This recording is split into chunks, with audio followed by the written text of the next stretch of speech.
Boxing Truth here, back with another video. Make sure to smash that like button, like, subscribe, all that good stuff. Alright, let's talk about Canelo versus Plant. We finally have a designation of where this fight's going to be broadcast. A little surprising, Showtime pay-per-view is going to be the supplier.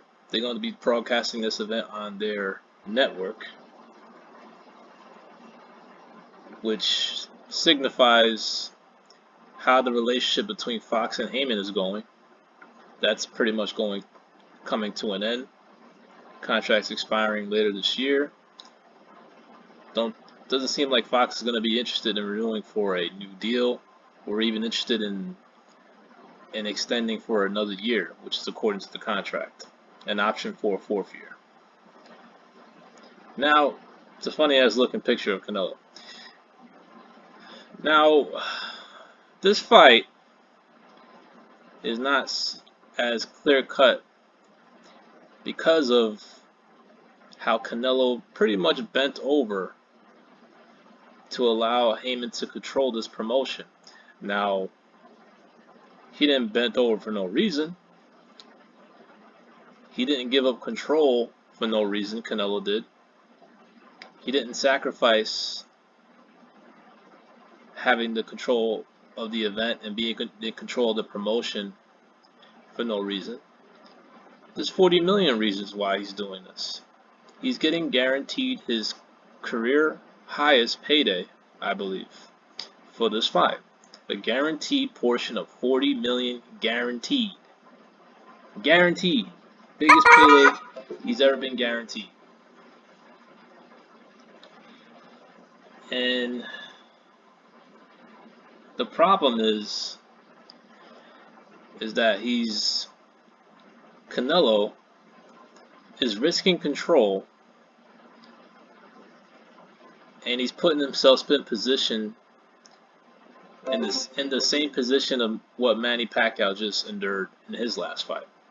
Look, the robbery is already in place in this fight, simply because Canelo agreed to fight on a Haymon network.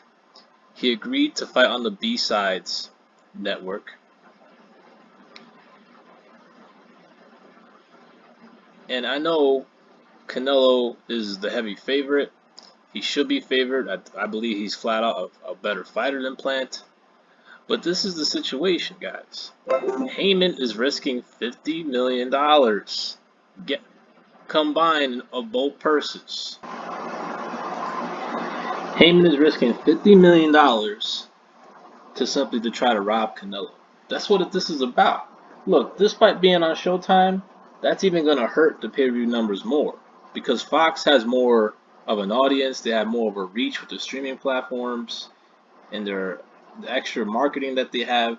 I'm not saying the fight does 1 million buys, but you're risking buys by not going with Fox and their promotional pull and putting it on Showtime, which for the past few years hasn't really gotten it done when it comes to viewership, when it comes to pay-per-view numbers. I mean, outside of a couple of Floyd Mayweather fights, how successful has Showtime really been in the pay-per-view business? Their ratings decline every year. They don't have the audience that they once had, not even compared to HBO at its weakest point. They were still doing more viewership than Showtime. This fight's going to do the maximum 600K buys, tops. The fight's already going to be at a loss, because it's not going to do the type of business Haymon is hoping it would do. But as long as he gets to rob Canelo and make an undisputed champion for a fighter that's under contract to him, then it'll all be worth it. I mean, Haymon took an L in that Pacquiao-Ugas fight, but hey, he was able to rob Pacquiao with a fighter that was contracted to him, so it was worth it, I guess, for him. He was able to rob Manny Pacquiao and make Ugas, who was contracted under Haymon, a fighter that's under contract to him that is champion. Well, the same applies here in this fight. Look, I know you guys are so confident in Canelo now. I mean, I appreciate the newfound confidence in Canelo ever since he destroyed Kovalev and knocked him out. there's just not even a thought, and even some of Canelo's haters have such confidence that he's going to win this fight, and he should win this fight easily if he's not actually fighting on a Haymon network though. Plant's chances are much better now that Canelo is fighting on Showtime and fighting on a Haymon show. Because if this fight was on DAZN, if Canelo was in control of the promotion, if Eddie Hearn was the lead promoter, Caleb Plant absolutely has no chance. But now that this fight's on Showtime, and he's the contracted Haymon fighter, and Canelo's the free agent, fighting on a different platform, fighting on the B-Sides network, on a Haymon network, the things just kind of made Plant's chances actually rise a little bit. All Plant has to do is be somewhat competitive, just like Ugas was against Pacquiao. If Plant makes the distance, if he wins 2 to 3 rounds, that's all he has to win. 2-3 rounds. Haymon will take care of the rest. He'll hire Sean Porter to constantly remind the public that Canelo was struggling against Plant, just like he was constantly reminding fans who were tuning in that Pacquiao was losing to Ugas when he wasn't. The punch stats will be rigged in Plant's favor.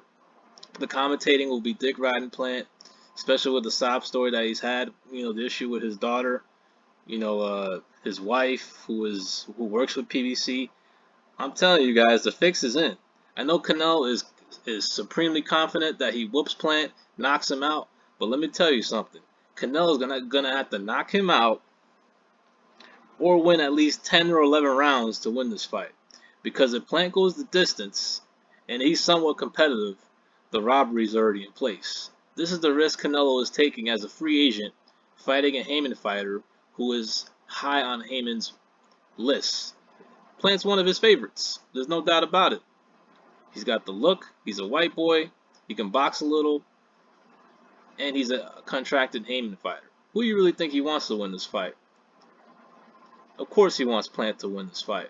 That's why he's risking all this money, $50 million, for a fight that won't even generate 700K pay-per-view buys. It's all about wanting to rob Canelo, his status, and to manufacture another hype job and protect the champion like Caleb Plant, and to fool the boxing public that he's actually doing better than what he really doing. This is why I didn't like Canelo bowing down to Haymon, letting him have control, because let's be real. If Canelo said, you know what, this fight has to be on DAZN or a network of my choosing, the fight wouldn't happen. Haymon would have said, forget it. If he doesn't have control, this fight ain't going to happen. That's why he doesn't care about Sean Porter. That's why his ass getting shipped over to ESPN, because he's not high on his list. He's the sacrificial lamb. Caleb Plant, he's a bigger piece on the chessboard. And right now, Haymon is trying to trap the king. He's trying to trap the king with his rook. He's going to try to manipulate the punch stats. He's going to have the commentators dick ride Caleb Plant all night long. Canelo should win this fight, but it's not on an even playing field, not really. Major difference between this fight and all of Canelo's past fights. Canelo absolutely has no control. He's not the lead promoter of the event. His promoter is not the lead promoter of the event. He's a free agent fighting on a Haymon show. That is the big difference between this fight and compared to all of Canelo's past fights. And that's the risk that Canelo is taking. The robbery is already in place. Canelo has to knock Plant out or win 10-11 rounds to win this fight. He's sacrificing a lot just to make this fight because he wants to become undisputed. He's willing to fight off boxing politics, and now he's really in it, gonna have to fight off. He's not just fighting Caleb Plant. He's fighting Al Haymon. He's fighting the PBC. He's gonna be fighting punch stats and even rigged scorecards. Canelo has to knock Plant out, or he's gonna suffer the same fate that Manny Pacquiao has had so many times in his career. That's just what happens to hero-type fighters. Plant's the villain. Canelo's the hero. For some reason in boxing, the hero always gets screwed. This is Boxing Truth. I'm out.